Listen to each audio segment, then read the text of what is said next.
നമസ്കാരം.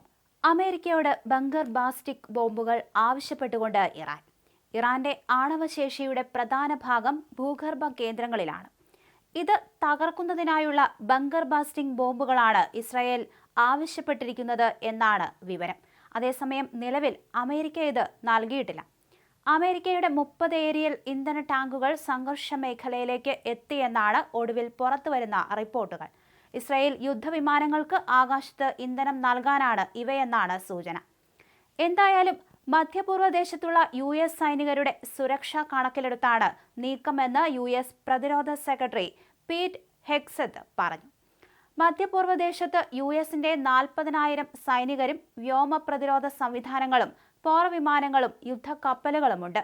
അതേസമയം USൽ നിന്ന് ബങ്കർ ബസ്റ്റിംഗ് ബോംബുകൾ ഇസ്രായേൽ ആവശ്യപ്പെട്ടെന്ന് റിപ്പോർട്ടുകളുണ്ട്. ഇറാന്റെ ഭൂഗർഭ കേന്ദ്രങ്ങളിലുള്ള ആണവ കേന്ദ്രങ്ങൾ ആക്രമിക്കുന്നതിനെന്നാണ് സൂചന. USന്റെ തുടർ നീക്കങ്ങൾ തീരുമാനിക്കാൻ വൈറ്റ് ഹൌസിൽ അടിയന്തര യോഗം ചേർന്നിട്ടുണ്ട്.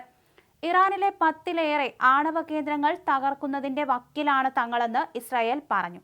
ഈ ആണവ കേന്ദ്രങ്ങളിൽ നിന്ന് വികിരണം ഉണ്ടാകുമെന്ന ആശങ്കയും ഉയരുന്നുണ്ട്.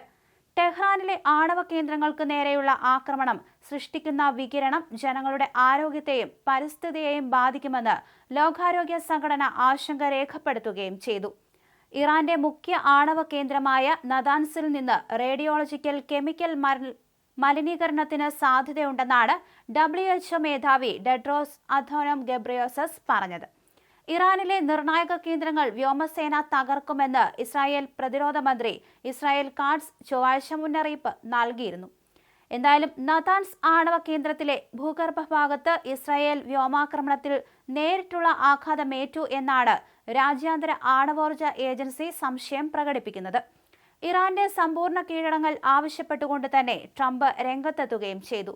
വെറും ഒരു വെടിനിർത്തൽ കരാറിന് അപ്പുറത്തേക്കാണ് US പ്രസിഡന്റ് ഡൊണാൾഡ് ട്രംപ് ഇറാനോട് ആവശ്യപ്പെടുന്നത്. അതായത് സമ്പൂർണ്ണ കീഴടങ്ങൽ.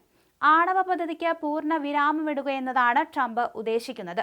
ഞാൻ വെടിനിർത്തലല്ല ലക്ഷ്യമിടുന്നത്, വെടിനിർത്തലിനേക്കാൾ മെച്ചപ്പെട്ടതാണ് നോക്കുന്നത്. കാനഡയിലെ G7 ഉച്ചകോടിയിൽ നിന്ന് വാഷിംഗ്ടണിലേക്ക് മടങ്ങും മുമ്പ് ട്രംപ് മാധ്യമങ്ങളോട് വ്യക്തമാക്കി. ഇസ്രായേൽ ഇറാൻ സംഘർഷം അവസാനിപ്പിക്കണമെന്നാവശ്യപ്പെടുന്ന G7 ഉച്ചകോടി സംയുക്ത പ്രസ്താവനയിൽ ഒപ്പുവയ്ക്കാൻ വിസമ്മതിച്ചുകൊണ്ടാണ് ട്രംപ് ധൃതി വെച്ച് കാനഡ വിട്ടത്. അതേസമയം ഇറാൻ ഇസ്രായേൽ വെടിനിർത്തലിനായുള്ള പരിശ്രമങ്ങൾക്കായാണ് താൻ USലേക്ക് മടങ്ങിയതെന്ന് ഫ്രഞ്ച് പ്രസിഡന്റ് ഇമാനുവൽ മാക്രോണിന്റെ അവകാശവാദം എയർഫോഴ്സ് വണ്ണിലെ യാത്രയ്ക്കിടെ ട്രംപ് തള്ളുകയും ചെയ്തു.